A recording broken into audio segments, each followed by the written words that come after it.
देश की 77% से भी ज़्यादा वेल्थ है। इसकी रोज़ की कमाई 260 रुपए है। लेकिन जब रोज़ के खर्चे ही पूरे ना हों तो सपने कैसे पूरे होंगे? ये वेल्थ गैप सिर्फ एक डाटा नहीं है, हमारी समझ का एक मिरर है। स्टार्टअप अब मल्टी मिलियन डॉलर कंपनी बन चुका है। What if I tell you कि इंडिया की टॉप 1% पॉपुलेशन के पास देश की 77% से भी ज़्यादा वेल्थ है। या फिर साल 2012 से लेकर 2023 तक national floor level minimum wage inflation के साथ लगभग ना के बराबर बढ़ी है। ये स्टैटिस्टिक्स सिर्फ एक डाटा पॉइंट नहीं है, ये एक रियलिटी है जो हमें और हमारे जैसे और लोगों की लाइफ को इफेक्ट करता है। हाय, दिस इज मुस्कान, आपका स्वागत करती हूँ हमारे YouTube channel the mystery trail में। आज मैं आपको मिलवाती हूँ 3 अलग अलग लोगों से। प्रिया जो एक रूरल लेबरर है, राजेश एक मिडिल क्लास ऑफिस वर्कर और अरविंद एक सक्सेसफुल बिजनेसमैन। इनकी कहानियां दिखाएंगी कि कैसे वेल्थ गैप इंडिया के हर कोने में महसूस होता है। ये है प्रिया। इसका दिन सुबह 4 बजे शुरू हो जाता है। ये एक सिंगल मदर है जो अपने 3 बच्चों का पेट पालने के लिए खेतों में मजदूरी करती है। लेकिन सारा दिन काम करने के बाद भी इसकी रोज़ की कमाई 260 रुपए है, जो एक 4 मेंबर्स की फैमिली के लिए इनफ नहीं है। इंडिया के रूरल एरियाज़ में लेबर पार्टिसिपेशन रेट महिलाओं के लिए सिर्फ 35.5% है, जो ग्लोबल एवरेज से काफ़ी कम है। इसका मतलब ये है कि प्रिया जैसे लोगों के पास लिमिटेड अपॉर्चुनिटीज़ हैं अपनी इनकम को बढ़ाने के लिए। प्रिया का सपना सिंपल है, अपने बच्चों को स्कूल भेजना और उन्हें एक अच्छा जीवन देना। लेकिन जब रोज़ के खर्चे ही पूरे ना हों तो सपने कैसे पूरे होंगे? फिर है राजेश, एक मिडिल क्लास एम्प्लॉय जो एक मेट्रो सिटी में रहता है, जिसकी मंथली सैलरी 32,000 है।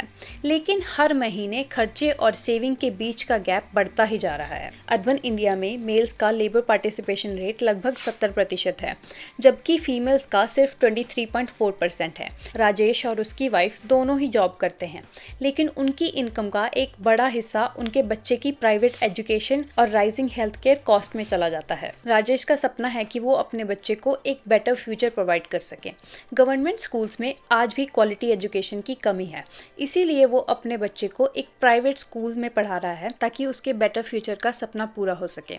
लेकिन स्लो मूविंग वेजेस और इन्फ्लेशन उसके सपने को हर महीने मुश्किल बनाते जा रहे हैं। अब मिलते हैं अरविंद से, एक टेक एंटरप्रेन्योर जिसका स्टार्टअप अब मल्टी मिलियन डॉलर कंपनी बन चुका है। अरविंद की सक्सेस स्टोरी इंस्पिरेशन लगती है ना, लेकिन यहाँ एक आई ओपनर छुपा है, एक्सेस टू रिसोर्सेज। अरविंद के पास एजुकेशन, मेंटरशिप और फाइनेंशियल सपोर्ट था जो उसकी जर्नी को आसान बनाते गए। एक रिपोर्ट के हिसाब से टॉप 1% लोग नेटवर्क और वेंचर कैपिटल का यूज करके वेल्थ क्रिएट करते हैं, जबकि प्रिया और राजेश जैसे लोग बेसिक रिसोर्सेज के लिए भी स्ट्रगल करते हैं। अरविंद की स्टोरी एक सक्सेस स्टोरी है, लेकिन ये वो रियलिटी है जो हमें प्रिविलेज और अपॉर्चुनिटी का फायदा उठाने की इंपॉर्टेंस को दिखाती है। अब ये वेल्थ गैप कोई एक दिन में पैदा नहीं हुआ, अलग अलग सिस्टमैटिक इश्यूज हैं जिनकी वजह से ये वेल्थ गैप बढ़ता ही गया। Lack of quality education.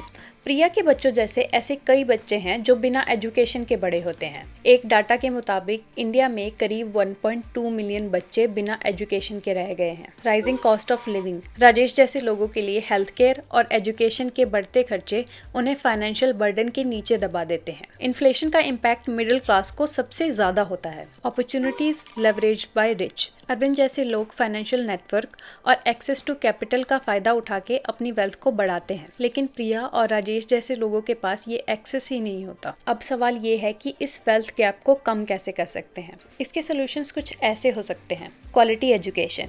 Rural schools में इंफ्रास्ट्रक्चर और टीचर्स को इम्प्रूव करना जरूरी है। एजुकेशन पॉवर्टी का सबसे बड़ा सोल्यूशन है। Control rising costs. Government schemes जैसे सब्सिडाइज्ड हेल्थ केयर और अफोर्डेबल हाउसिंग को एक्सेसिबल बनाया जा सकता है। Encourage equal opportunities. Women workforce participation को इंक्रीज करना ज़रूरी है।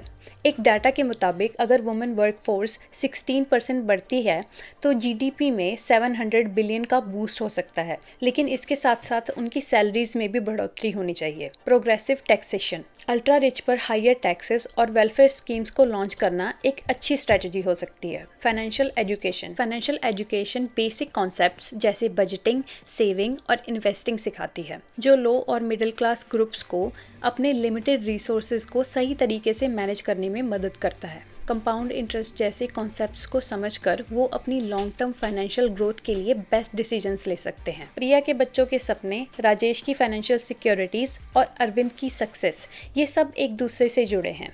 ये वेल्थ गैप सिर्फ एक डाटा नहीं है, हमारी समझ का एक मिरर है। इस वेल्थ गैप को ख़त्म करने के लिए हमें अपना अपना रोल निभाना पड़ेगा। अगर आपको लगता है कि वेल्थ गैप के सॉल्यूशंस ज़रूरी हैं तो नीचे कमेंट्स में अपने ओपिनियन ज़रूर शेयर करें। और हाँ, चैनल को सब्सक्राइब करना ना भूलें।